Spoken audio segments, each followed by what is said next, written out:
ಮೊದಲನೇದಾಗಿ ರಾಜಕಾರಣಿಗಳ ಅಥವಾ ರಾಜಕೀಯ ಪತ್ರಿಕಾಗೋಷ್ಠಿ ಅಲ್ಲ, ಸಾಮಾಜಿಕ ವ್ಯವಸ್ಥೆಯಲ್ಲಿ SCಗಳಿಗೆ, STಗಳಿಗೆ, OBCಗಳಿಗೆ ಪ್ರಸ್ತುತ ರಾಜಕೀಯ ವ್ಯವಸ್ಥೆಯಲ್ಲಿ ಆಗಿರತಕ್ಕಂಥ ಹಿನ್ನಡೆ, ಆ ಹಿನ್ನೆಲೆಯಲ್ಲಿ ನಿಮ್ಮ ಮೂಲಕ ರಾಜ್ಯ ಮತ್ತು ಕೇಂದ್ರ ಸರ್ಕಾರದ ಮತ್ತು ನ್ಯಾಯಾಲಯಗಳ ಗಮನವನ್ನು ಸೆಳೀತಕ್ಕಂಥ ಇನ್ ಪರ್ಟಿಕ್ಯುಲರ್ ಹಾವೇರಿನಲ್ಲಿ ಯಾಕೆ ಪತ್ರಿಕಾಗೋಷ್ಠಿ ಇಲ್ಲಿ ಬಂದು ಮಾಡಿದರೆ ಅಂತ ಹೇಳಿದ್ರೆ, ಈ ಹಾವೇರಿಯ ಸಂಸತ್ ಸದಸ್ಯರಾಗಿರುವಂಥ ಸನ್ಮಾನ್ಯ ಬಸವರಾಜ ಬೊಮ್ಮಾಯಿ ಅವರು ಅನೇಕ ದಶಕಗಳ ನನ್ನ ಸ್ನೇಹಿತರು. ಅವರ ಅವಧಿಯಲ್ಲಿ SC ಮತ್ತು ST ಹಾಗೂ OBCಗೆ ಯಾವ ಮೀಸಲಾತಿ ಇತ್ತು ಅದನ್ನು ಎನ್ಹಾನ್ಸ್ ಮಾಡಿ SCಗೆ 15% ಇದ್ದಂಥದನ್ನು 17%, STಗೆ 3% ಇದ್ದಂಥದನ್ನು 7%, ಹಾಗೆ OBCಗೆ 32% ಇರ್ತಕ್ಕಂಥದನ್ನು ಒಟ್ಟು 56% ಮೀಸಲಾತಿಯನ್ನು ಮಾಡಿ 1992ರ ಇಂದಿರಾ ಸಾಹ್ನಿ ಕೇಸಲ್ಲಿ ಏನು ಮೀಸಲಾತಿಯ ಲಿಮಿಟ್ 50 ಮೀರಬಾರದು ಅಂತೇಳಿ ಸುಪ್ರೀಂ ಕೋರ್ಟಿನ ಫುಲ್ ಬೆಂಚ್ ಜಡ್ಜ್ಮೆಂಟ್ ಅಂದರೆ 9 ಜಡ್ಜಿಗಳ ತೀರ್ಮಾನ ಏನಿತ್ತು, ಅದರಲ್ಲಿ ಮೆಜಾರಿಟಿ ಜಡ್ಜಸ್ ಹೇಳಿದ್ದಾರೆ ಎಂಪರಿಕಲ್ ಡಾಟಾ ಮತ್ತು ಅಸೈನಿಂಗ್ ಕೋಜೆಂಟ್ ರೀಸನ್ಸ್ ಅನ್ನ ಅಸೈನ್ ಮಾಡೋದರ ಮೂಲಕ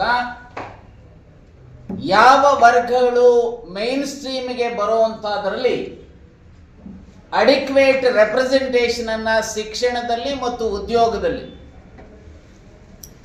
ಕೊಡಬೇಕು ಅನ್ನುವಂಥದ್ರ ಹಿನ್ನೆಲೆಯಲ್ಲಿ ಹೇಗೆ ತಮಿಳುನಾಡಿನಲ್ಲಿ 69%, 50ರಿಂದ 69% ಮಾಡಲಾಗಿತ್ತು ಮೀಸಲಾತಿಯನ್ನು, ಹಾಗೆ ನಮ್ಮ ರಾಜ್ಯದಲ್ಲಿ 50ರ ಬದಲಾಗಿ 56% ಮೀಸಲಾತಿಯನ್ನು ಮಾಡಲಾಗಿತ್ತು.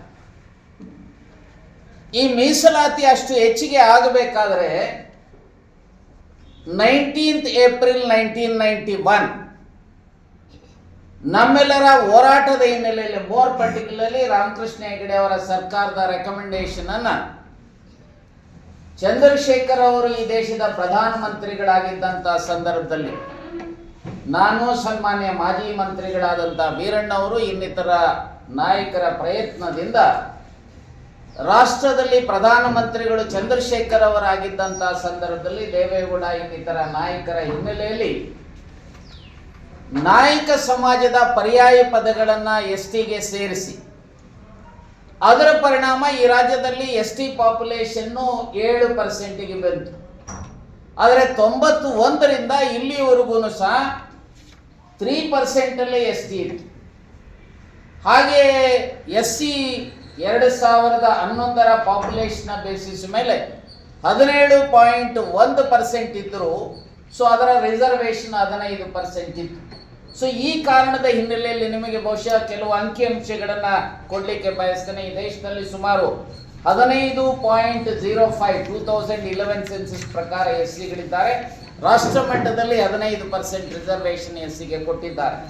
ಹಾಗೆ STಗೆ 7.51% ರಾಷ್ಟ್ರ ಮಟ್ಟದಲ್ಲಿ ಇರಬೇಕಾದರೆ 2004 ಮತ್ತು 2005ರಲ್ಲಿ ಡಾಕ್ಟರ್ ಮನಮೋಹನ್ ಸಿಂಗ್ ರವರು ಈ ದೇಶದ ಪ್ರಧಾನಮಂತ್ರಿಗಳಾಗಿದ್ದಂತಹ ಸಂದರ್ಭದಲ್ಲಿ ಕೇಂದ್ರ ಸರ್ಕಾರದ ಶಿಕ್ಷಣ ಮತ್ತು ಉದ್ಯೋಗದಲ್ಲಿ, ಅದರ ಜೊತೆಗೆ ರಾಜಕೀಯವಾಗಿ ಅಸೆಂಬ್ಲಿ ಇರ್ಬೋದು, ಪಾರ್ಲಿಮೆಂಟ್ ಇರ್ಬೋದು, ಜಿಲ್ಲಾ ಪಂಚಾಯತಿ ಇರ್ಬೋದು, ಇದಕ್ಕೆ ಸೊ ಸಂವಿಧಾನದಲ್ಲಿ more particularly article 243 local authorities ಅಲ್ಲಿ ಜನಸಂಖ್ಯೆಗೆ ಅನುಗುಣವಾಗಿ, ಅದೇ ರೀತಿಯಲ್ಲಿ ಸಂವಿಧಾನದ ಆರ್ಟಿಕಲ್ 332 to 342 ಮಧ್ಯೆ ಬರ್ತಕ್ಕಂಥ ಪ್ರಾವಿಷನ್ಸ್ ಅಲ್ಲಿ ಅಸೆಂಬ್ಲಿ ಮತ್ತು ಪಾರ್ಲಿಮೆಂಟಲ್ಲಿ ಇವತ್ತು ಮೀಸಲಾತಿಯನ್ನು ಕೊಟ್ಟಿರ್ತಕ್ಕಂಥದ್ದನ್ನು ನಾವು ನೋಡ್ಬೋದು. ಆದರೆ ನಮ್ಮ ರಾಜ್ಯದಲ್ಲಿ ಸುಮಾರು 17.1% ಎಸ್ ಟಿ ಇದ್ದಾರೆ, ಹಾಗೆ 7% ಎಸ್ ಟಿ ಇದ್ದಾರೆ. ಸೊ 32%ಗೂ ಹೆಚ್ಚು ಒ ಬಿ ಸಿಗಳಿದ್ದಾರೆ. ಆದರೆ ಇಂದಿರಾ ಸಹಾನಿಸ್ ಕೇಸಿನ ಪ್ರಕಾರ ಈ ದೇಶದಲ್ಲಿ ಇರತಕ್ಕಂಥ ಜನರಲ್ ಮೆರಿಟಿನ ಪಾಪ್ಯುಲೇಷನ್ ಎಷ್ಟು ಅಂತಂದರೆ 7.5%. ಬ್ರಾಹ್ಮಿನ್ಸ್ ಇರ್ಬೋದು, ಕಾಯಸ್ಥಾಸ್ ಇರ್ಬೋದು, ಪ್ರಜಪುಟ್ಸ್ ಇರ್ಬೋದು, ಭೂಮಿಯಾರ್ಸ್ ಇರ್ಬೋದು, ಈ ಥರದ ಜನಾಂಗಗಳು ಒಟ್ಟಾರೆ ದೇಶದ 140 ಕೋಟಿ ಭಾರತೀಯರಲ್ಲಿ ಇರತಕ್ಕಂಥದ್ದು 7.5%. ಆದರೆ ನಾನೇ ಪಾರ್ಲಿಮೆಂಟಲ್ಲಿ ಇದ್ದಂಥ ಸಂದರ್ಭದಲ್ಲಿ ಯಾವ ಎಕನಾಮಿಕಲಿ ವೀಕರ್ ಸೆಕ್ಷನ್ ಅನ್ನುವಂಥ ಒಂದು ವರ್ಗಕ್ಕೆ ಇಂದಿರಾ ಸಹಾನಿ ಕೇಸಿಗೆ ವಿರುದ್ಧವಾಗಿ 10% ಮೀಸಲಾತಿಯನ್ನು ಕೊಟ್ಟು ತರಾತುರಿನಲ್ಲಿ ಕೊಟ್ಟರು. ಆದರೆ ನಮ್ಮ ರಾಜ್ಯದಲ್ಲಿ ಇವತ್ತೇನು ಮಾಡಿರ್ತಕ್ಕಂಥದ್ದಿದೆ, ಸನ್ಮಾನ್ಯ ಬಸವರಾಜ ಬೊಮ್ಮಾಯಿ ಅವರು ಯಾವಾಗ ಈ ರಾಜ್ಯದ ಮುಖ್ಯಮಂತ್ರಿಗಳಾಗಿದ್ದಂಥ ಸಂದರ್ಭದಲ್ಲಿ 2022ರ ಆ್ಯಕ್ಟನ್ನು ಪಾಸ್ ಮಾಡೋದ್ರ ಮೂಲಕ 50ರ ಬದಲು 56% ಮೀಸಲಾತಿಯನ್ನು, ಅರ್ಥಾತ್ ಎಸ್ ಸಿಗೆ 17, ಎಸ್ ಟಿಗೆ 7 ಮತ್ತು ಒ ಬಿ ಸಿಗೆ 32% ಕೊಡಲಾಗಿತ್ತು.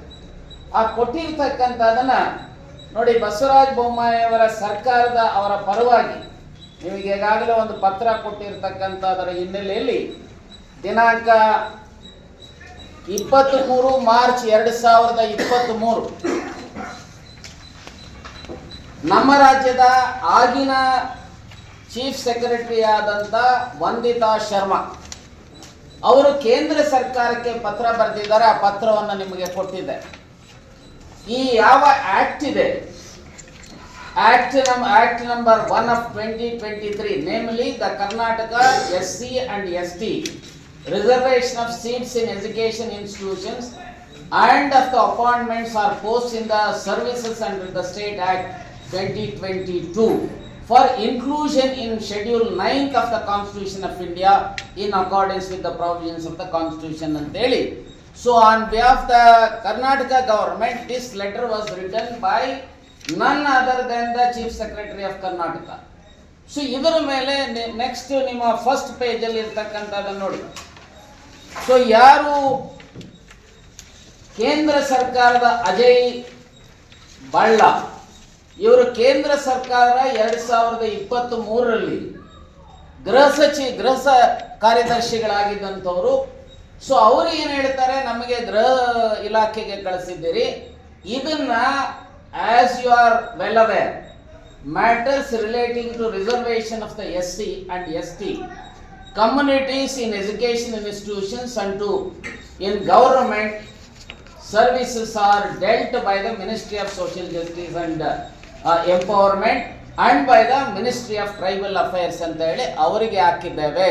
ಅವರನ್ನು ಇದನ್ನು ಮಾಡಬೇಕು ಅಂತೇಳಿ ಇನ್ನೊಂದು, ಅದು that is dated 11th May 2023. So ಅದನ್ನು ನಮ್ಮ ರಾಜ್ಯ ಸರ್ಕಾರದ ಚೀಫ್ ಸೆಕ್ರೆಟರಿಗೂ ಕಳಿಸಿದ್ದಾರೆ. ಅದರ ಜೊತೆಗೆ ಸೊ ಅವರಿಗೆ ಈ ಡಿಪಾರ್ಟ್ಮೆಂಟ್, ನಾನು ಹೇಳಿದಂಥ 2 ಡಿಪಾರ್ಟ್ಮೆಂಟ್ಗೆ 27th of April 2023 ಕಳಿಸಿರ್ತಕ್ಕಂಥ ಲೆಟ್ರೂ ಸಹ ಇದೆ. ನಾನು ಈ ಸಂದರ್ಭದಲ್ಲಿ ಇಷ್ಟೇ ಕೇಳಲಿಕ್ಕೆ ಬಯಸ್ತೇನೆ, ಎಲ್ಲೋ ಒಂದು ಕಡೆ 2 ಸರ್ಕಾರಗಳು, ನಾನು ಅವರು ಇವರು ಅಂತ ಹೇಳಕ್ಕೆ ಹೋಗೋದಿಲ್ಲ, ಸೊ 2 ಸರ್ಕಾರಗಳು ಎಲ್ಲೋ ಒಂದು ಕಡೆ ಈ ವರ್ಗಗಳ ಮೇಲೆ SC ಇರ್ಬೋದು, ST ಇರ್ಬೋದು, OBC ಇರ್ಬೋದು, ಒಂದು ರೀತಿಯ ಟೇಕ್ ಇಟ್ ಫಾರ್ ಗ್ರಾಂಟೆಡ್ ಅನ್ನುವಂಥ ರೀತಿಯಲ್ಲಿ ನಡ್ಕೊಳ್ತಕ್ಕಂಥದ್ದನ್ನು ಬಹಳ ನೋವಿನಿಂದ ಈ ಮಾತನ್ನು ಹೇಳ್ತೇನೆ. ಸೊ ಒಂದು ರೀತಿ ಈ ಸಮಾಜಗಳ ಮೇಲೆ ಒಂದು ರೀತಿಯ ಮೂಗಿಗೆ ತುಪ್ಪ ಹಚ್ಚುವಂಥದ್ರ ಮೂಲಕ ಈಗ ಬಸವರಾಜ ಬೊಮ್ಮಾಯಿ ಅವರು ಆಕ್ಟ್ ಮಾಡಿದ್ರು ಅವ್ರ ಸರ್ಕಾರ. ಈಗ ಅವರು ಪಾರ್ಲಿಮೆಂಟಲ್ಲಿ ಇದ್ದಾರೆ. ಅವರ ಪಾರ್ಲಿಮೆಂಟಲ್ಲಿ ಅವರ ಸರ್ಕಾರದ ಮಂತ್ರಿಗಳು ಮಾನ್ಯ ಜೋಶಿ ಅವರಿದ್ದಾರೆ, ವಿ ಸೋಮಣ್ಣ ಅವರಿದ್ದಾರೆ, ಕರಂದಾಜೆ ಅವರಿದ್ದಾರೆ. ಅರೆ, ನಮ್ಮ ಸರ್ಕಾರ ಪಾಸ್ ಮಾಡಿರ್ತಕ್ಕಂಥ ಈ ಆಕ್ಟನ್ನು 9 ಶೆಡ್ಯೂಲ್ಗೆ ಸೇರಿಸುವಂಥದಕ್ಕೆ ಯಾಕೆ ಮಿಸ್ಟರ್ ಬಸವರಾಜ ಬೊಮ್ಮಾಯಿ ಅವರೇ ಸುಮ್ಮನೆ ಇದ್ದೀರಿ? ಯಾಕೆ ಧ್ವನಿ ಎತ್ತಾ ಇಲ್ಲ? ಚುನಾವಣೆಯ ಕಾಲಕ್ಕೋಸ್ಕರ, ಯಾಕಂದ್ರೆ ಇದಕ್ಕೆ ಸಾಕಷ್ಟು ಹೋರಾಟಗಳನ್ನು ಮಾಡಿದ್ದೇವೆ. ಸದನದ ಒಳಗೆ ಹೋರಾಟ ಮಾಡಿದ್ದೇವೆ, ಸದನದ ಹೊರಗೆ ಹೋರಾಟ ಮಾಡಿದ್ದೇವೆ. ಸುಮಾರು ಬೆಳಗಾಮಲ್ಲಿ 2017ರಲ್ಲಿ ನಡೆದಂಥ ಇದೇ ರೀತಿಯ ಸೆಷನ್ನಲ್ಲಿ ಸುಮಾರು 3 ಗಂಟೆಗಳ ಕಾಲ ಸದನವನ್ನು ವಿಧಾನ ಪರಿಷತ್ನ ಸಾಲ್ವ್ ಮಾಡಿಸಿದ್ದೆ ಇದೇ ವಿಷಯ ಮೇಲೆ. ಸೊ ಹೀಗೆ ಮಾಡಿರ್ತಕ್ಕಂಥದ್ದು ಎಲ್ಲೋ ಒಂದು ಕಡೆ ಈ ಸಾಮಾಜಿಕ ನ್ಯಾಯಕ್ಕೆ ಹಿನ್ನಡೆ ಆಗಿರ್ತಕ್ಕಂಥ, ಈಗೇನು KAT ಇದನ್ನು ಈ ಆದೇಶವನ್ನು ಸೆಟಿಸೈಡ್ ಮಾಡಿದ್ದಾರೆ, ಹೈಕೋರ್ಟಿನಲ್ಲಿ ಒಂದು ರಿಟ್ಟಲ್ಲಿ ಇದನ್ನು ಈಗಾಗಲೇ ಸ್ಟೇ ಮಾಡಿದ್ದಾರೆ, WP 20,448 ಆಫ್ 2025 ಅಲ್ಲಿ. ಇದರಿಂದ ಇವತ್ತು STಗಳಿಗೆ 3%ಗೆ ವಾಪಸ್ 7% ಬದಲು 3%ಗೆ ವಾಪಸ್ ಬಂದಿದ್ದೇವೆ. SCಗಳಿಗೆ 17ರ ಬದಲು ಇವತ್ತು 15% ಬಂದಿದೆ. ಇಂಟರ್ನಲ್ ರಿಸರ್ವೇಶನ್ ಈಗಾಗಲೇ ಸಾಕಷ್ಟು ಗೊಂದಲಗಳು ಸೃಷ್ಟಿಯಾಗಿದ್ದಾವೆ. ಕಳೆದ 2-2.5 ವರ್ಷದಿಂದ ಈ ರಾಜ್ಯದಲ್ಲಿ ಅನೇಕರಿಗೆ ಉದ್ಯೋಗ ಸೃಷ್ಟಿ ಆಗ್ತಕ್ಕಂಥದಕ್ಕೆ ಅಥವಾ ಉದ್ಯೋಗಗಳ ಕಾಲ್ಫರ್ ಮಾಡತಕ್ಕಂಥದಕ್ಕೆ ತೊಂದರೆಗಳಾಗ್ತಾ ಇದ್ದಾವೆ. ನಾನು ಈ ಸಂದರ್ಭದಲ್ಲಿ ಇಷ್ಟೇ ಹೇಳಲಿಕ್ಕೆ ಬಯಸ್ತೇನೆ, ಏನಾದರೂ ಸಹ ಭಾರತೀಯ ಜನತಾ ಪಾರ್ಟಿಯವರು ಈ ವರ್ಗಗಳ ಬಗ್ಗೆ ಅಥವಾ ಸಂವಿಧಾನದಲ್ಲಿ ಹೇಳಿರುವಂಥ ರೀತಿಯಲ್ಲಿ ಸಾಮಾಜಿಕವಾಗಿ, ಶೈಕ್ಷಣಿಕವಾಗಿ, ಆರ್ಥಿಕವಾಗಿ ಸಮಪಾಲು ಕೊಡಬೇಕು ಅನ್ನೋ ಆಗಿದ್ರೆ ಆರ್ಟಿಕಲ್ 16 and 15 ಅಲ್ಲಿ ಅಡಿಕ್ವೇಟ್ ರೆಪ್ರೆಸೆಂಟೇಷನ್ ಅನ್ನು ಈ ವರ್ಗಗಳಿಗೆ ಕೊಡಬೇಕು ಅನ್ನುವಂಥದ್ರ ಹಿನ್ನೆಲೆಯಲ್ಲಿ ನಾನು ಕೇಂದ್ರ ಸರ್ಕಾರವನ್ನ ಅತ್ಯಂತ ಆಗ್ರಹಪೂರ್ವಕವಾಗಿ ಬಸವರಾಜ ಬೊಮ್ಮಾಯಿ ಇರ್ಬೋದು ಅಥವಾ ಭಾರತೀಯ ಜನತಾ ಪಾರ್ಟಿಯ ಎಲ್ಲ ಸದಸ್ಯರುಗಳನ್ನು ಸಹ ನಾನು ಅತ್ಯಂತ ಆಗ್ರಹಪೂರ್ವಕವಾಗಿ ಒತ್ತಾಯ ಮಾಡ್ತೇನೆ, ಪ್ರಧಾನಮಂತ್ರಿಗಳನ್ನು ಒತ್ತಾಯ ಮಾಡ್ತೇನೆ, ಕೂಡಲೇ ನಮ್ಮ ರಾಜ್ಯ ಸರ್ಕಾರ ಕಳಿಸಿರ್ತಕ್ಕಂಥ ಆಕ್ಟ್ 1 ಆಫ್ 2022 ಆ ಆಕ್ಟ್ ಅನ್ನ 9th ಶೆಡ್ಯೂಲ್ಗೆ, ಸಂವಿಧಾನದ 9th ಶೆಡ್ಯೂಲ್ಗೆ ಸೇರಿಸುವಂತ ಕೆಲಸ ಪ್ರಧಾನಮಂತ್ರಿಗಳು ಮಾಡಬೇಕು. ಅದಕ್ಕೆ ಇವತ್ತು ಧ್ವನಿ ಎತ್ತಬೇಕಾದ್ರೆ ಬಸವರಾಜ ಬೊಮ್ಮಾಯಿ ಈ ಕ್ಷೇತ್ರದ ಜನ ಪ್ರತಿನಿಧಿ, ಈ ಭಾಗದಲ್ಲಿ SCಗಳ ಓಟನ್ನು ಹಾಕಿಸ್ಕೊಂಡಿದ್ದಾರೆ, STಗಳ ಓಟನ್ನು ಹಾಕಿಸ್ಕೊಂಡಿದ್ದಾರೆ, OBCಗಳ ಓಟನ್ನು ಹಾಕಿಸ್ಕೊಂಡಿದ್ದಾರೆ. ಇವರು ಓಟನ್ನು ಹಾಕಿಸ್ಕೊಂಡು ನೀವು ಪಾರ್ಲಿಮೆಂಟ್ ಅಲ್ಲಿ ಇರಬೇಕಾದ್ರೆ ನೀವೇ ಅವರ ಪರವಾಗಿ ಮಾಡಿರುವಂತ ಕಾನೂನನ್ನ ಒತ್ತಾಯ ಮಾಡಿದ್ರೆ ಯಾರಪ್ಪ ಮಾಡ್ತಾರೆ? ಅದೇ ರೀತಿಯಲ್ಲಿ ಎಲ್ಲ ಪಾರ್ಲಿಮೆಂಟ್ ಸದಸ್ಯರನ್ನು ಕೇಳಲಿಕ್ಕೆ ಬಯಸ್ತೇನೆ, ಇರ್ರೆಸ್ಪೆಕ್ಟಿವ್ ಆಫ್ ಪೊಲಿಟಿಕಲ್ ಪಾರ್ಟೀಸ್, ನಮ್ಮ ಪಾರ್ಟಿಯವರು ಇರ್ಬೋದು ಅಥವಾ ಜನತಾ ದಳದವರು ಇರ್ಬೋದು ಅಥವಾ BJPನವರು ಇರ್ಬೋದು, ನಿಮಗೆ ಏನಾಗಿದೆ ಸ್ವಾಮಿ ಇವರ ಪರವಾಗಿ ಧ್ವನಿ ಎತ್ತೇ ಇರುವಂತದಕ್ಕೆ? ದಯಮಾಡಿ ಪಾರ್ಲಿಮೆಂಟ್ ಅಲ್ಲಿ ಧ್ವನಿ ಎತ್ತಬೇಕು. ಸರಿ ಹೇಳಿದ್ದೇನೆ, ಮೀಸಲಾತಿ ಯಾರಪ್ಪನ ಸ್ವತ್ತಲ್ಲ. ಸಂವಿಧಾನದ ಆರ್ಟಿಕಲ್ 341 ಯಾರು ಸಾಮಾಜಿಕವಾಗಿ, ಶೈಕ್ಷಣಿಕವಾಗಿ ಹಿಂದುಳಿದಿದ್ದು ಅನ್ಟಚಬಲ್ ಇದ್ರೆ ಅವರು SC ಆಗಲಿಕ್ಕೆ ಲಾಯಕ್ಕಿದ್ದಾರೆ, SCಗೆ ಸೇರಿಸಬೇಕು. ಆರ್ಟಿಕಲ್ 342 ಪ್ರಕಾರ ಯಾರು ಸಾಮಾಜಿಕವಾಗಿ, ಶೈಕ್ಷಣಿಕವಾಗಿ ಹಿಂದುಳಿದಿದ್ದು ಅನ್ಟಚಬಲ್ ಅಲ್ಲ, ಆದರೆ ಟ್ರೈಬಲ್ ಕ್ಯಾರೆಕ್ಟರಿಸ್ಟಿಕ್ಸ್ ಯಾರಿದ್ದಾರೆ ಅವರು ST ಆಗಲಿಕ್ಕೆ ಲಾಯಕು, ಅವರು ST ಆಗೋದಕ್ಕೆ ಸರ್ಕಾರ ಕ್ರಮ ಜರುಗಿಸಬೇಕು. ಹಾಗೆ ಆರ್ಟಿಕಲ್ 340 ನಲ್ಲಿ ಸಾಮಾಜಿಕವಾಗಿ, ಶೈಕ್ಷಣಿಕವಾಗಿ ಹಿಂದುಳಿದಿದ್ದು ಆದರೆ ಅವರು ಅನ್ಟಚಬಲ್ ಅಲ್ಲ, ಟ್ರೈಬಲ್ ಕ್ಯಾರೆಕ್ಟರಿಸ್ಟಿಕ್ಸ್ ಇಲ್ಲ ಅಂತವರನ್ನ OBC ಮಾಡಬೇಕು ಅಂತ ಹೇಳಿ ಡಾಕ್ಟರ್ BR ಅಂಬೇಡ್ಕರ್ ಅವರು ಸ್ಪಷ್ಟವಾಗಿ ಸಂವಿಧಾನದ ಆರ್ಟಿಕಲ್ 340, 341 and 342 ನಲ್ಲಿ ಹೇಳಿದ್ದಾರೆ. ಹಾಗಾಗಿ ನಾನು ಈ ಸಂದರ್ಭದಲ್ಲಿ ಇಷ್ಟೇ ಹೇಳ್ತೇನೆ, ಯಾವುದೇ ಸಮಾಜ ಇರ್ಬೋದು, ಕುರುಬ ಸಮಾಜ ಇರ್ಬೋದು, ಬೆಸ್ತ ಸಮಾಜ, ಕೋಳಿ ಸಮಾಜ ಇರ್ಬೋದು, ಅಥವಾ ಗೊಲ್ಲ ಸಮಾಜ, ಕಾಡು ಕುರುಬ, ಕಾಡುಗೊಲ್ಲ, ಕರಡಿಗೊಲ್ಲ, ಹಾಗೆ ನಾಯಿಂದ ಸಮಾಜ ಇರ್ಬೋದು ಅಥವಾ ದೋಬಿ ಸಮಾಜಗಳಿರ್ಬೋದು, ಈ ರೀತಿಯ ಸಮಾಜಗಳನ್ನು ಎಷ್ಟು ವರ್ಷ ಬೇಕ್ರಿ ಸಂವಿಧಾನದಲ್ಲಿ ಇರುವಂತವರಿಗೆ ಈ ಸಾಮಾಜಿಕವಾಗಿ, ಶೈಕ್ಷಣಿಕವಾಗಿ ಹಿಂದುಳಿದಿದ್ದು ಅನ್ಟಚಬಲ್ ಇದ್ದರೆ SCಗೆ ಸೇರಿಸೋದಕ್ಕೆ ಅರ್ಜಿ ತಗೊಂಡು ಬರ್ಬೇಕಾ? ಅಥವಾ ಯಾರು ಟ್ರೈಬಲ್ ಕ್ಯಾರೆಕ್ಟರ್ಸ್ ಇದೆ ಆ ಸರ್ಕಾರಗಳಿಗೆ ಅರ್ಜಿ ತಗೊಂಡು ಬರ್ಬೇಕಾ? It is the duty of the governments. ನೀವು ಓತನ್ನ ತೆಗೆದುಕೊಳ್ತೀರಿ as chief minister, as minister and as legislators. ನಾವು ಸಂವಿಧಾನದ ಆಶಯಗಳ ರೀತಿಯ ನಡ್ಕೊಳ್ತೇವೆ. ಸಂವಿಧಾನ ಹೇಳುತ್ತೆ ಈ ಕೆಟಗರಿನಲ್ಲಿ ಬರುವಂತವ್ರನ್ನ SCಗಳನ್ನು ST ಮಾಡಬೇಕು, SCಗಳನ್ನು SC ಮಾಡಬೇಕು, STಗಳನ್ನು ST ಮಾಡಬೇಕು. ಆದರೆ 2 ಕಂಡೀಷನ್. ಒಂದು, ಕುಲಶಾಸ್ತ್ರ ಅಧ್ಯಯನ ಮಾಡಬೇಕು, ಯಾರಿಗೆ ಆ ಕ್ಯಾರೆಕ್ಟರಿಸ್ಟಿಕ್ಸ್ ಇದೆ ಅಂತೇಳಿ.